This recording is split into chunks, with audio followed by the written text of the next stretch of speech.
The wind moved slowly across the dry valley, carrying dust through the empty streets of a forgotten western town. Most travelers passed through without stopping. There was nothing here but a few wooden buildings, a tired saloon, and a ranch sitting far beyond the hills where the land stretched into silence.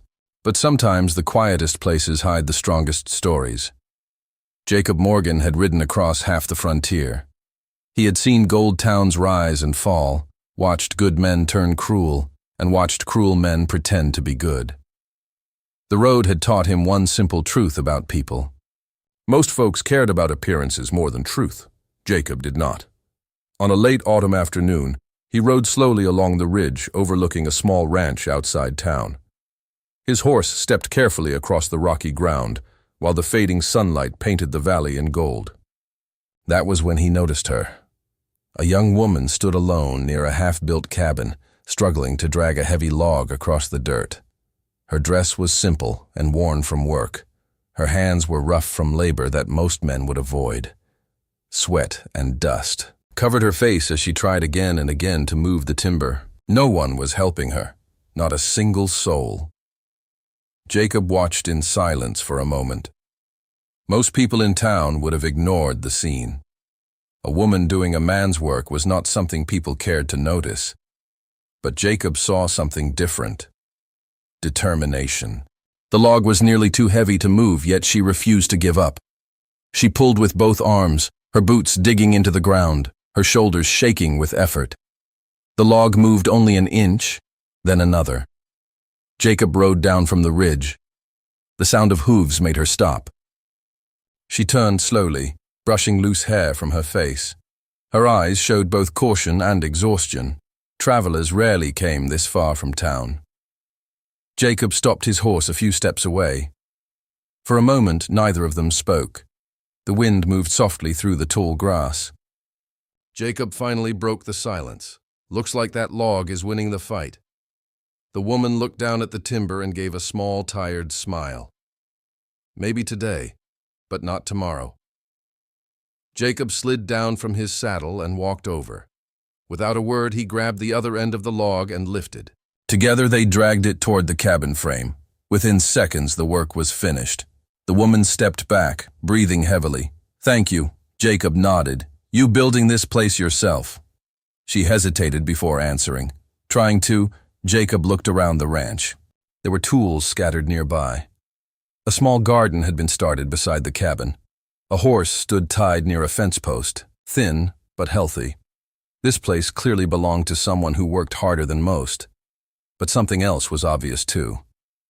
She was alone, no workers, no neighbors, no family. Jacob leaned against the unfinished wall. Town send anyone to help. The woman shook her head. Town barely remembers this place exists. Jacob studied her face for the first time. There was a quiet sadness there, like someone used to disappointment. Still, she stood strong. Jacob asked the question most travelers would ask. Why build a ranch alone? She paused, staring toward the distant town. Because it is the only land my father left me, and if I do not build here, they will take it. Jacob frowned slightly. Who will take it? She gave a small, bitter laugh. Everyone Jacob had heard that kind of answer before. Towns could be cruel places when land was involved. He brushed dust from his hands. What is your name? Emily Carter Jacob. Morgan Emily nodded politely, but did not react the way most people did when meeting a gunman from the frontier. She seemed uninterested in reputation. Jacob respected that. The sky slowly darkened as evening approached. Jacob noticed the pile of lumber waiting beside the cabin. Building this place would take weeks for one person, maybe months. He glanced back toward the road. You got food inside, enough water. Yes, Jacob hesitated for a moment before speaking again. Then I suppose the next problem is that Ruth Emily looked up at the unfinished structure. It will get done eventually. Jacob chuckled softly.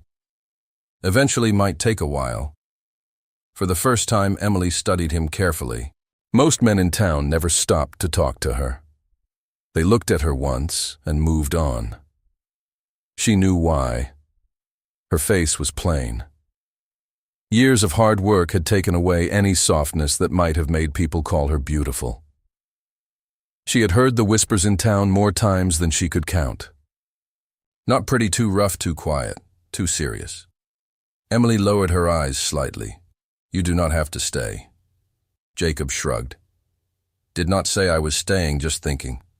About what? About how strange it is that a whole town full of people can watch one woman build a ranch alone and not lift a finger. Emily said nothing. Jacob leaned down and picked up a hammer lying nearby. Guess I have seen stranger things. Emily watched him quietly. Most travelers did not offer help without wanting something in return. Finally, she spoke. Why help me? Jacob looked up at the fading sky. Because honest work deserves respect. Emily stared at him for a long moment. The words seemed to settle somewhere deep inside her. The sun dropped lower behind the mountains. Together they continued working until the light nearly disappeared. Boards were lifted. Nails were hammered. The skeleton of the cabin slowly started to look more like a home.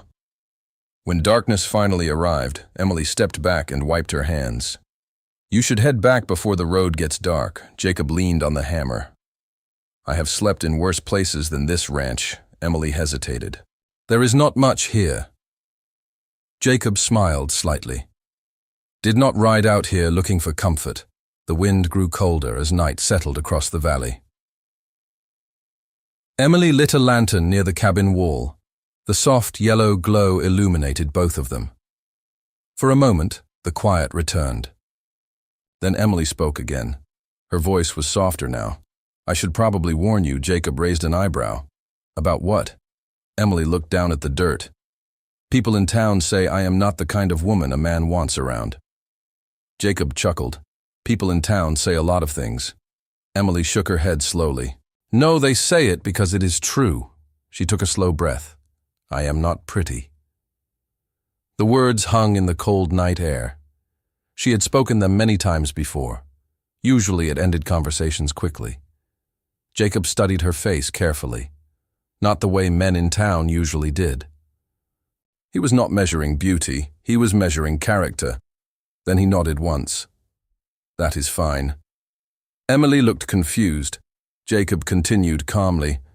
I need honest, not fancy.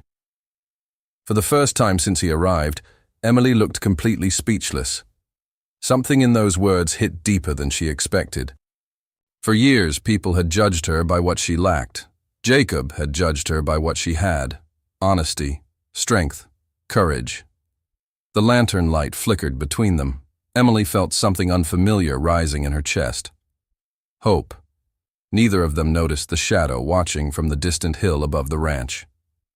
A man sat on horseback near the dark ridge, observing the cabin below.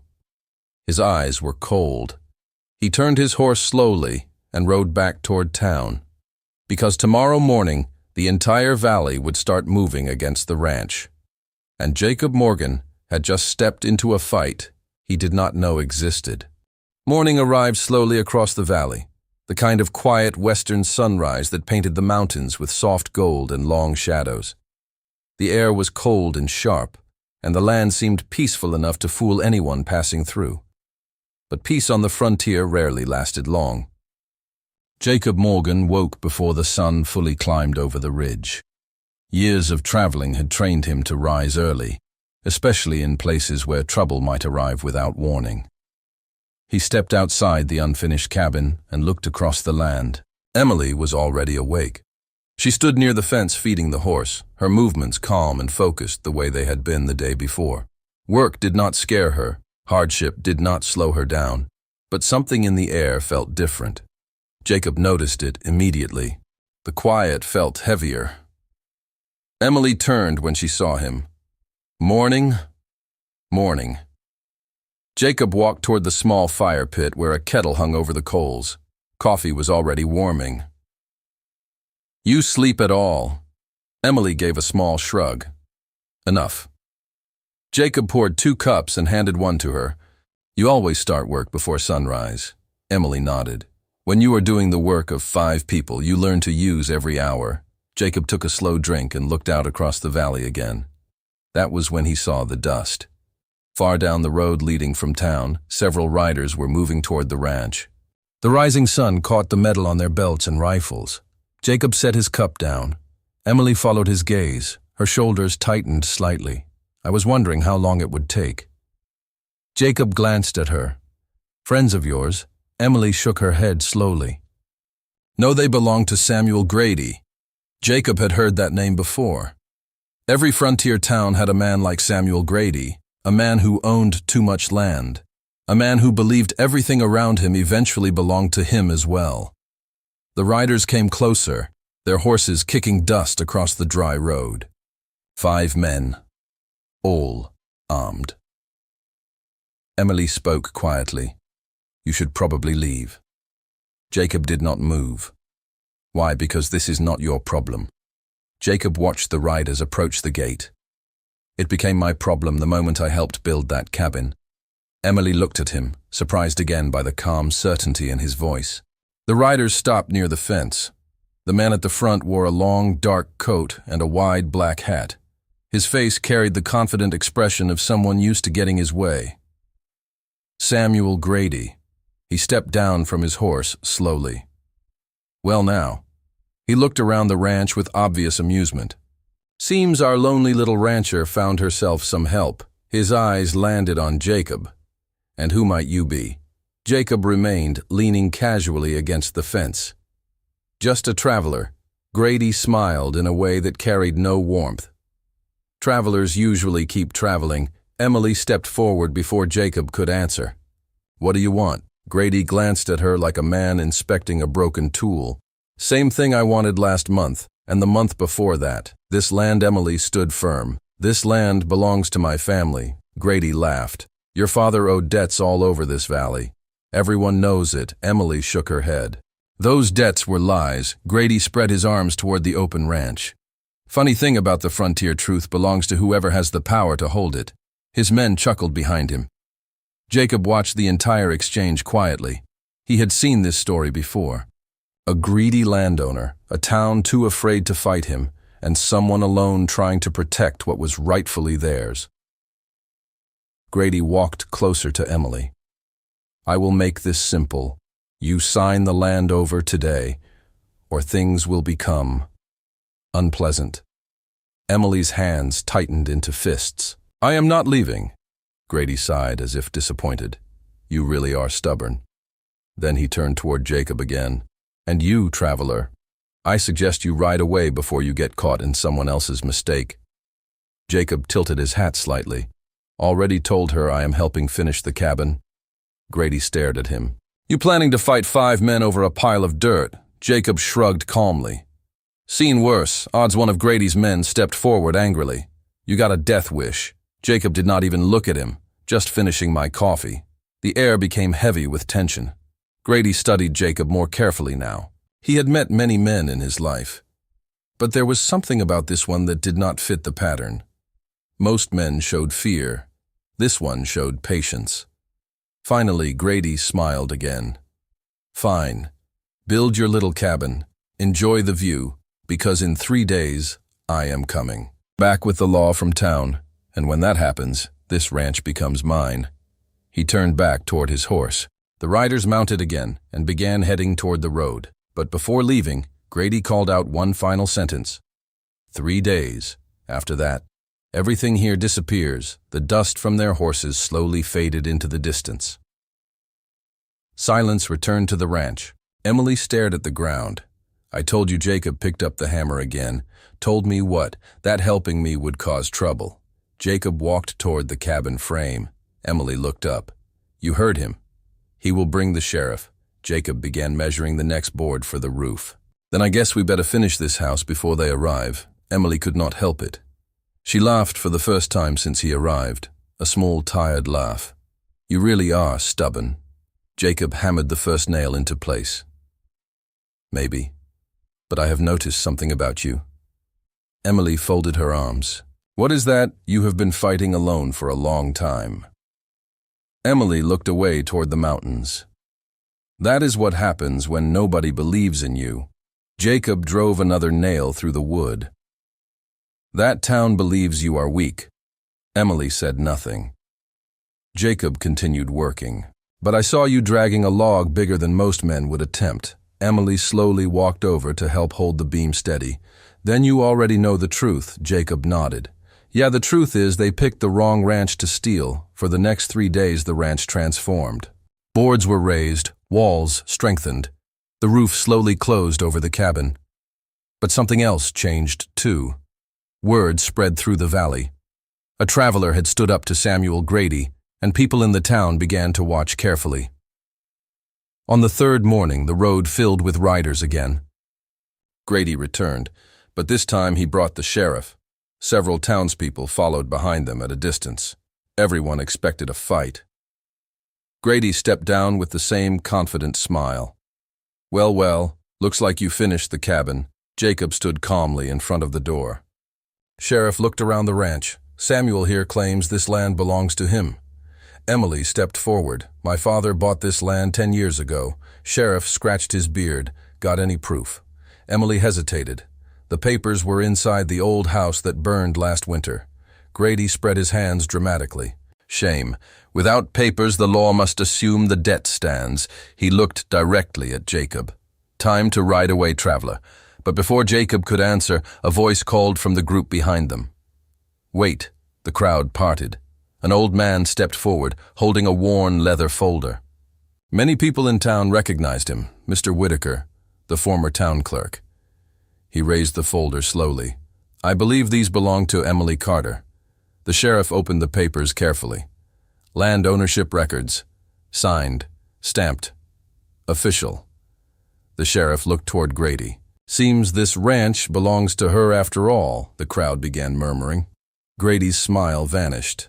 Whitaker looked at Emily. Your father paid every debt he owed. I kept copies of the records just in case someone tried to change the story.